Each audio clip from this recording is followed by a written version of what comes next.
بسم الله الرحمن الرحيم. السلام عليكم ورحمة الله وبركاته. الفيديو ده ان شاء الله هقول لكم عن بعض التحذيرات، الحاجات اللي ما ينفعش تعملها وبعض النصايح اللي لازم تعملها عشان ما يبقاش عندك خسائر في العصافير والعصافير ما تموتش عندك في الصيف. تابعونا.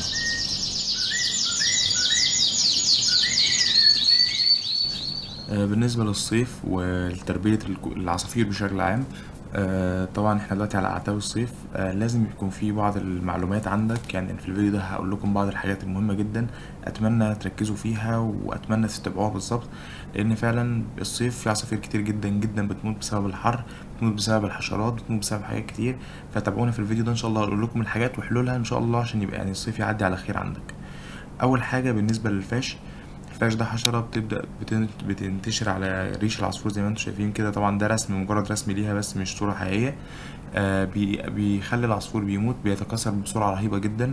علاجه بسيط جدا، بتشتري اكتومترين 5 اللي قدام حضراتكم في الصورة ده بتشتريه من الصيدلية.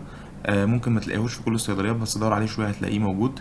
هتملى الغطا اللي فوق ده، هتفتحه هتملى الغطا من الاكتوميسرين وتحطه على بخاخة مية وترجها كويس. هترش اي لو ظهر عندك الفاش، لو ما ظهرش هترش العصفور، لو ظهر عندك الفاش، لو ما ظهرش هترش، لو القفص خشب هترش الخشب، لو العش موجود هترش العش. وانا بنصح عامه ان انت تشيل العش في الصيف. النقطه التانية بالنسبه لتغيير الميه، تغيير الميه مش حاجه من الكماليات، ده حاجه من الاساسيات. لان اول حاجه الميه من الحر بتبقى الميه يعني بتبقى حرام تخلي العصفور يشرب ميه بتبقى سخنه. تاني حاجه البكتيريا بتنشأ بسرعه رهيبه جدا جدا في الصيف وبتتكاثر، ده بيؤدي لامراض معويه عند العصفور عندك، هتخلي العصفور عندك في حاله مرضيه على طول. فاحنا بننصح ان انت كل يوم تنظف المسقه بتاعتك. بعد كده النقطه الثالثه هنتكلم معاكم عن درجات الحراره. لازم بتراقب درجة الحرارة جوه مكان التربية بتاعك، ده بيكون عن طريق ترمومتر. الترمومترات مش غالية، الترمومتر ممكن بيبدأ تقريبا من حدود 20 جنيه. ممكن تجيب ترمومتر تعلقه جنب قفص العصافير بتاعك. دايما راقب درجة حرارة المكان، لو لقيت الجو حر عندك يعني الحرارة زادت هتضطر ساعتها ان انت ترشهم بالمية، ده اللي هنشرحه في النقطة الجاية. فالترمومتر ده حاجة انا مش شايف ان هي من الكماليات، انا شايف ان هي برضه من الاساسيات. بعد كده طب درجة الحرارة عندك، الجو عندك حر، هتحط طبق مية في أرضية القفص. لو العصافير عندك بتستقبل الموضوع ده وفاهمين وبيقدروا ينزلوا في المية وتمام خلاص زي الفل. طب في عصافير ما عندهاش حتة الفهم ان هو بينزل، المفروض ينزل في طبق المية ده. أهم حاجة لو حطيت طبق ما يبقاش غويط عشان العصفور ما يتقلبش بيه بوشه ويغرق، ولازم يبقى واسع.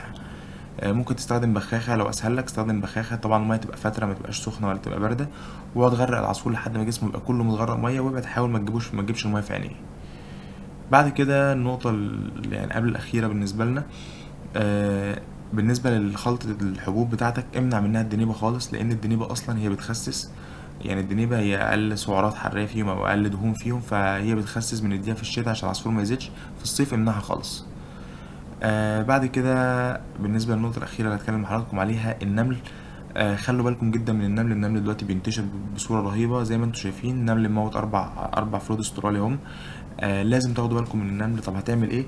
روح لأي محل بتاع مبيدات، في مبيدات بتتحط على الحيطة، حاجات بتتحط لو انت معلق عصافيرك رشها على الحيطة تحت القفص، ما ترشهاش في محيط القفص، لأن العصافير أحيانا بتقعد تاكل من يعني العصفور احيانا بيقعد ياكل من الحيطه نفسها او بيقعد يعضعض فيها كده، فبلاش. حطه تحت القفص وحط حواليه. اهم حاجه ان